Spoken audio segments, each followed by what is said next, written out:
دلوقتي انت فاهم الجرامر، معاك حصيلة لغوية، الاستماع بتاعك تمام. في مشكلة جدا مع ناس كتير، انا مش عارف اتكلم، انا مش عارف اعمل جملة، انا مش عارف لما حد بيسألني سؤال بالانجليش او الاقي حد بيتكلم انجليش ما بقدرش اتكلم، بتجمد، مش بعرف اعمل اي حاجة.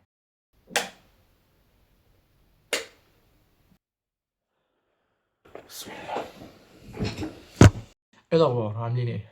الفيديو ده ناس طلبوه مني كتير في الفيديو اللي فات، فلاني كنت بقول الابديتس بالانجليش فالشباب كانوا حابين يعرفوا ازاي وصلت للمستوى ده، رغم انه مش مستوى برو يعني، لكني قدرت احقق المغزى من تعلم اي لغة وهو التواصل. تعلم الانجليش بدأ معايا من الثانوية العامة، اثناء ما كنت في الثانوية العامة زي اي طالب كنا بناخد الانجليش. انا فاكر المادة يعتبر اخدنا الجرامر بتاع اللغة كله.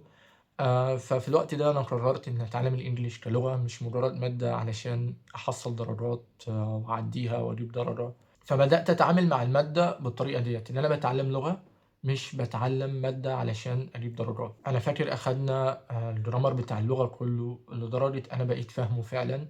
أحب أقول لك إن إحنا ما بنستعملش منه غير حوالي 3 أو 4 أزمنة. أنا بقول ده رأيي الشخصي، أثناء ما أنا بتكلم مع الناس الأجانب وفي التعامل اليومي مع الناس، مع التيم بتاعي. فاحنا ما بنستعملش الحاجات الادفانسد قوي زي المضارع التام. يمكن ده هو اكتر حاجة بنستعملها في الحاجات التام، زي المضارع التام، في مضارع تام مستمر وحاجات كده تانية، حاجات تانية كتير مش فاكرهم كلهم دلوقتي، لان من الثانويه العامه بصراحه. انا فاكر الكتاب اللي كنا بنذاكر فيه كان بيشرح الازمنه بطريقه بسيطه جدا، زي ده المستر اللي كان بيشرح لنا برضو، ربنا يجازيه خير، مستر رأفت. فيعني كان بيشرح لنا برضو بطريقة بسيطة، والموضوع كان حلو والمادة كانت مهضومة خالص. أنا تقريبا نقصت حوالي درجة ونص في الثانوية العامة في الإنجليش. فده كان بدايتي مع الإنجليش، واللي هو القرار اللي أنا أتعلمه كلغة مش هتعلمه كمادة بناخدها في المدرسة. إحنا بنتعلم أي لغة علشان نحقق حاجتين: إنك تفهم الشخص اللي قدامك، وإنك تقدر تتحدث اللغة. فهما المهارتين دول، الاستماع والتحدث، دول أهم حاجة في الإنجليش، هو ده اللي إحنا عايزين نحققه أصلا. لكن قبل ما أبدأ أشتغل على إزاي أحسن الاستماع بتاعي أو أحسن التحدث، الجرامر زي ما قلت لكم كان أكتر حاجة أنا مذاكرها وأنا فاهمها في اللغة. فمصدر تاني بجانب مستر رأفت ساعدني في مذاكرة الجرامر وإن أنا أفهم الجرامر واللغة، كان قناة دروس أونلاين أحمد أبو زيد، ربنا يفك أسره. كان وقتها لسه مركز على الإنجليش، فيديوهات الإنجليزي، فكان بيشرح الموضوع بطريقة سلسة وبسيطة جدا، وهتكون سهلة جدا لأي حد بيذاكر جرامر. فلو أنت ذاكرت الجرامر وخلاص بقيت فاهم الجرامر بتاع اللغة، على الأقل ذاكر ال3 أزمنة البسيطة: الماضي والمضارع والمستقبل. دول اكتر ازمنه بنستعملها في يومنا، دول اكتر ازمنه انت بتستعملها مع اي شخص هيتحدث قدامك هنا، دول اكتر ازمنه هيستعملوها. بعد الجرامر انت هتحتاج يكون عندك حصيله لغويه، او اللي بيقولوا على الفوكابلري، اللي هما الكلمات. يعني انت الجرامر خلاص اتعلمته ازاي تبني جمله بالانجلش، فتحتاج كلمات عشان تقدر تعمل الجمل دي. فانا كنت ازاي بزود الحصيله اللغويه عندي او الفوكابلري؟ عن طريق حاجتين: القراءه والفيديوهات. القراءه كنت ببحث عن النت عن بعض الارتكلز في مجالات انا مهتم بيها، فكنت ببدأ أقرأها. فأكيد كنت بلاقي بعض الكلمات أنا مش عارفها، فكنت أبحث إزاي أنطقها وأعرف معناها، وكنت بدونها في مكان ما علشان إن نسيت أرجع لها تاني. والفيديوهات طبعا بتعمل لك حاجتين: بتزود لك الفوكابلري وبتحسن لك الاستماع. فأكتر حاجة كنت بعملها كنت برضو ببحث على بودكاست الموضوع أنا مهتم بيه، فأبدأ أسمعه. فأكيد طبعا هلاقي كلمات غريبة عليا، كنت أبدأ أبحث عن معناها وبرضه أدونها في مكان علشان أرجع لها تاني. فكده القراءة والفيديوهات أو البودكاست كانوا أكتر حاجتين بيساعدوني إن أنا أزود الفوكابلري تبعي. وزي ما قلت الفيديوز برضه بتحسن لك الاستماع، فكنت بتابع ناس أجانب على اليوتيوب بيعملوا فلوجات، بنشوفهم بيتكلموا ازاي، فكنت بحسن الاستماع من هنا. وبرضه زي ما قلت لكم نسمع ونتفرج على بودكاست بالانجليش لموضوع احنا مهتمين بيه. فدول كانوا اكتر حاجتين بيساعدوني في تحسين الانجليش تبعي. دلوقتي انت فاهم الجرامر، معاك حصيلة لغوية، الاستماع بتاعك تمام.